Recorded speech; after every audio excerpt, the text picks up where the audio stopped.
teman-teman, kembali lagi bersama saya.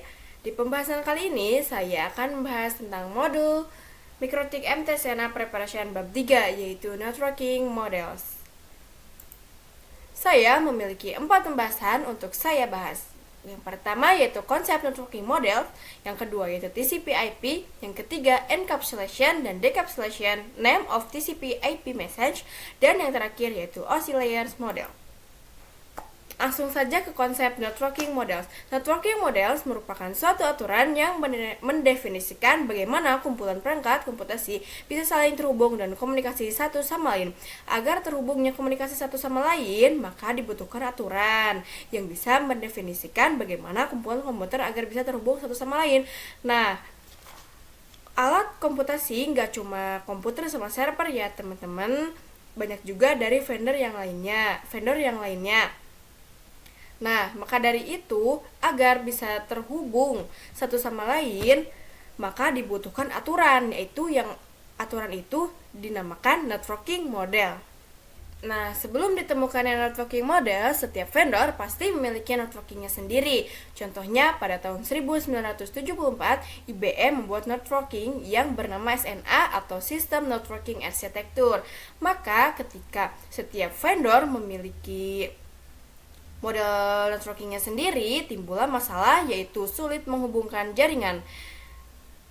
Ketika sudah ditemukannya networking model, yaitu lebih memudahkan setiap vendor untuk saling komunikasi satu sama lain. Di sini yang tadi saya sudah sebutkan bahwa networking model memiliki dua model, yaitu yang saat ini terkenal yaitu TCP/IP model dan OSI model. OSI model dibuat oleh International Organization for Standardization atau bisa disebut juga dengan ISO. Dan TCP/IP model yaitu dibuat oleh Department of Defense. Nah, pada saat ini yang lebih sering digunakan yaitu TCP/IP model, namun OSI model itu lebih sering digunakan pada saat pembelajaran ya teman-teman. Seperti ini ya contohnya teman-teman, ketika ada 3 vendor yang ingin saling menghubungkan, maka dibutuhkannya yaitu networking model, yaitu networking model TCP/IP yang menghubungkan IBM ke vendor 1 menghubungkan ke vendor 2, dan vendor 2 menghubungkan ke IBM. Semoga mengerti ya teman-teman. Langsung saja ke networking models yang pertama yaitu TCP/IP models. TCP/IP model merupakan jenis networking model yang saat ini sering digunakan meskipun OSI model sering digunakan untuk pembelajaran. TCP/IP model adalah suatu protokol atau aturan agar antar komputer bisa saling terhubung atau komunikasi dengan networking yang berbeda. Nah, networking model ini dipecah menjadi bagian-bagian kecil yang disebut dengan layer. Secara dokumentasi TCP/IP dibagi menjadi 4 layer, namun penerapan real networknya TCP/IP model lebih mudah untuk dipelajari, yaitu dibagi menjadi 5 layers. Itu ini ya teman-teman, layersnya dokumentasinya itu dibagi menjadi 4 layer, namun secara realnya yaitu 5 layer ini. Terdiri dari application, transport layer, network layer, data link layer, dan physical layer. Langsung saja ke layer yang pertama yaitu application layer. Application layer berfungsi sebagai antarbuka dengan aplikasi, mengatur bagaimana aplikasi dapat mengakses jaringan dan kemudian membuat pesan-pesan berskala. Contohnya, service dari application layer ini yaitu HTTP, POP3, SMTP, IMAP, SSH, dan masih banyak lagi. Kita ambil contoh yaitu HTTP. HTTP itu digunakan ketika kita mengakses suatu web server. Kita ambil contoh HTTP yaitu ketika klien merequest ke web server, maka web server akan mereplay requestan tersebut yang muncul HTTP header, dan di dalam HTTP header ini berisi data-data status. Dan ketika muncul angka 200, oke, maka itu berhasil. Dan ketika muncul angka 404 found, yaitu tidak berhasil ya teman-teman. Banyak juga selain HTTP, yaitu contohnya POP3, atau yaitu bisa buat email, ngedit email dan menerima email, bisa juga pakai IMAP, dan SSH yaitu untuk akses remote. Jadi setiap kita menggunakan komputer dengan menggunakan apapun, itu pasti komputer menggunakan application layer, kitanya aja yang enggak sadar. Nah, langsung saja ke layer yang kedua, yaitu transport layer. Fungsi dari transport layer yaitu menyajikan atau memberikan service ke application layer atau bisa disebut juga dengan transfer data. Nah, pada application layer memiliki banyak protokol-protokol, tapi di transport layer ini hanya memiliki dua protokol saja yang sering digunakan, yaitu TCP dan UDP. Kita ambil satu contoh, yaitu TCP. Salah satu mekanisme yang tersedia pada transport layer, khususnya pada TCP, itu adalah error recovery mechanism. Contohnya, ini ketika klien request ke web server, maka di application layer, web server akan mereply ke HTTP header yang berisikan data-data status. Nah, kalau ditambahkan transport layer, maka akan bertambah yaitu TCP header ya, teman-teman. Nah, setelah itu akan dibungkus menjadi segmen. Masalahnya, bisa saja respon yang diberikannya yaitu error, yang artinya sudah banyak komunikasi atau bandnya tidak mencukupi. Nah, adapun perbedaan-perbedaan antara TCP dan UDP, yaitu TCP lebih dapat diandalkan. TCP digunakan untuk IP karena support error checking. Dibandingkan UDP, lebih cepat. UDP digunakan untuk video streaming, games, dan aplikasi lain yang membutuhkan data. Teman-teman bisa lihat di website untuk lebih detailnya lagi. Langsung saja ke layer yang ketiga, yaitu network layers. Pada pembahasan sebelumnya, saya telah membahas bahwa application layer memiliki diantaranya HTTP, SMTP, POP3, IMAP, dan lain-lain. Dan juga di transport layer memiliki dua service, yaitu TCP dan UDP. Nah, kalau di network layer ini hanya memiliki satu, yaitu IP. IP bisa disebut IP address atau Internet Protocol, yang dimana merupakan salah satu protokol network layer yang ketiga, baik di TCP model dan di OSI model. Dan untuk IP merupakan nama pada suatu perangkat di jaringan komputer yang berguna untuk bisa berkomunikasi antar perangkat. IP menyediakan dua fitur yang sangat penting, yaitu addressing dan routing, yang dimana berfungsi untuk menangani konektivitas dan pemilihan jalur. Nah, fitur yang pertama yaitu addressing. Addressing merupakan atau bertujuan untuk memberikan nama pada perangkat jaringan komputer. Nah, makanya di setiap perangkat jaringan memerlukan alamat unik untuk di jaringan agar bisa menghubungkan dari komputer satu ke komputer 2, yaitu berupa pengalamatan yang berbasis angka. Di sini ada dua jenis IP, yaitu IP versi 4 dan IP versi 6.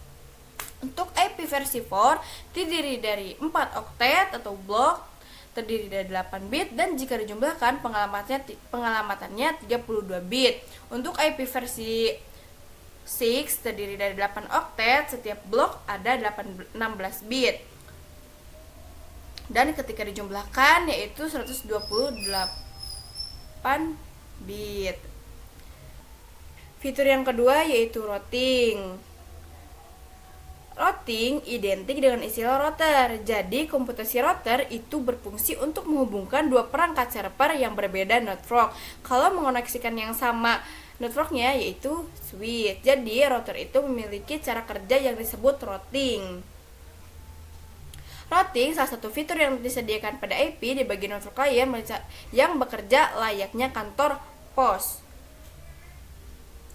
atau mencari tempat tercepat untuk sampai tujuan. Nah, kita lanjut ke yang keempat, yaitu TCP/IP, data link layer, dan physical layer.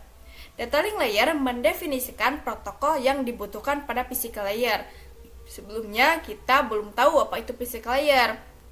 Physical layer adalah cabling pada suatu jaringan komputer, memperlihatkan secara fisik apa yang digunakan untuk menghubungkan antar device. Jadi kita ambil contoh ya guys.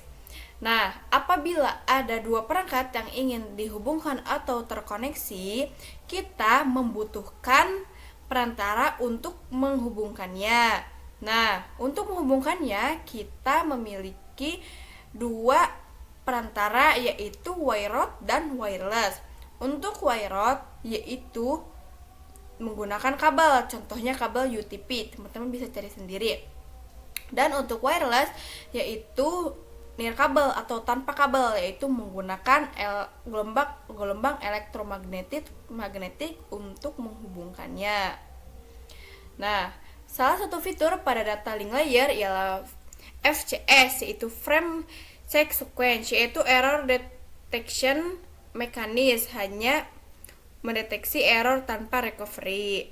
Hampir mirip-miripan dengan transport layer yang ada di TCP/IP, cuman kita bisa lihat perbedaannya. Kalau yang di data link layer itu berdasarkan deteksi, tetapi pada transport layer itu dia tidak hanya mendeteksi tetapi juga recovery.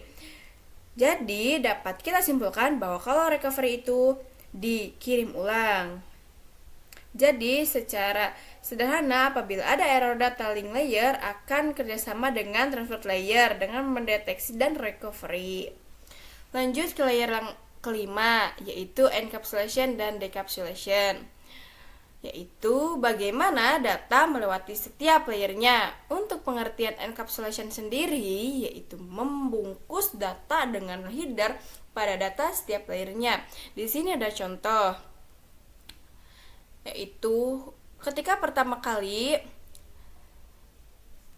application layer menghasilkan data, lalu dilanjut dengan transport layer yang akan ditambah dengan TCP header. Nah, ini message ini disebut dengan segmen.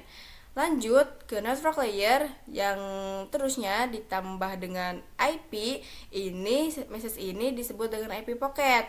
Lalu ke data linknya ada dua, di awal dan di akhir.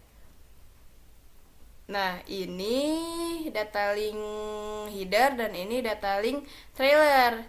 Nah, message ini disebut dengan frame.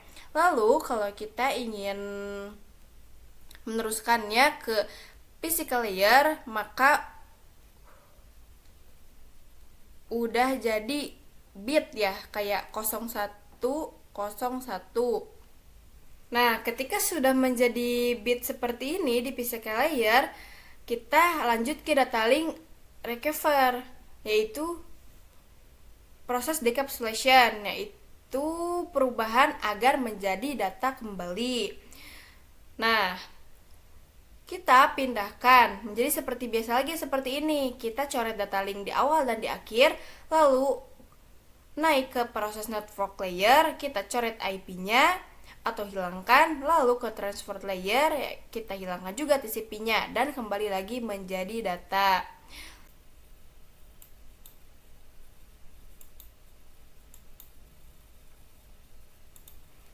Nah, lanjut ke konsep model yang kedua, yaitu OSI model.